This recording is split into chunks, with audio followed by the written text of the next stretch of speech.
The belief that somehow or other government can spend money at nobody's expense.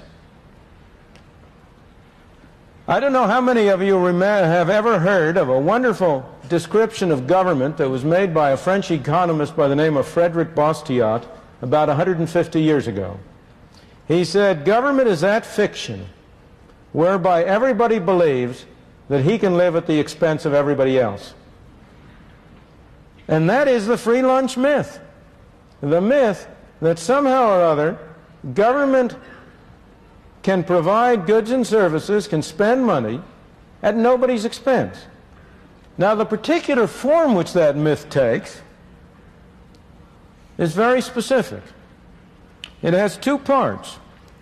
One part is the belief that somehow or other you can tax business without consumers or workers or individuals paying for it. Somehow business is a big source, a big cornucopia out there that can be taxed at no cost. And the other form the myth takes is that you can create money at no cost. That if you turn the printing press, if you produce those greenbacks, that will enable people to become richer with nobody becoming poorer. Well, let me look at first problem. Can you tax business? What's business? There's no business to be taxed. There are people. Only people can pay taxes. Can I tax this floor? Can I tax the building? The building can't pay taxes. Only people can pay taxes. So when you talk about a tax on business, it has to be paid by somebody. Either it's paid by the stockholder, or it's paid by the customer, or it's paid by the worker. There's no other way it can come from. There's no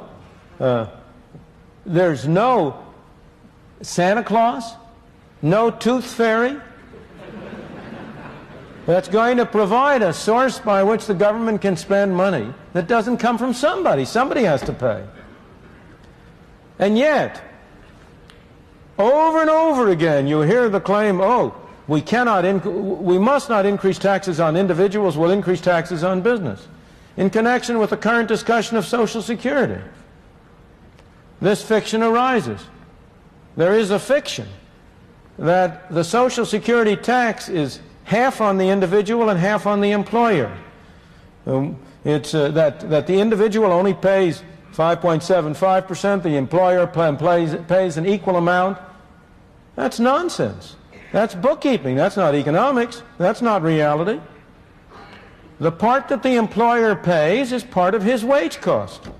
If an employer considers whether it's worth his while to hire an additional worker, he has to consider as part of his cost not only what he pays to the worker, but also the extra taxes he will have to pay to the government. It makes no difference to the employer at all if he pays the worker a bigger check and the worker pays a larger part of that directly to the government, or he pays the worker a smaller check, but in addition has to send a check to Washington. What matters to him is the total number of dollars it costs him to hire an additional person. So the fact is, the logic is, the reason is, that the so-called tax on the employer is paid by the employee.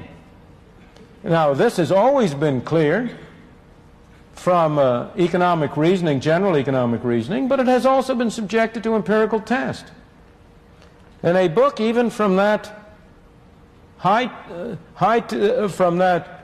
temple of belief in greater and bigger government, the Brookings Institution in Washington, published a couple of years ago, demonstrated empirically that the tax on the employer was really paid by the employee, that it was shifted to the employee, and it can't be any other way, as you will see if you think about it. So business doesn't pay that tax.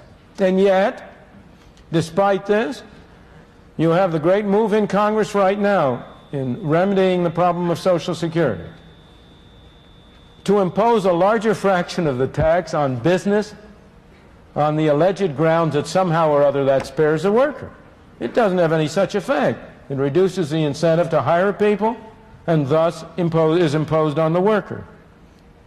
But again, if you look at the taxing corporate profits, the distinction you have to draw is between who writes the check and who fundamentally bears the cost.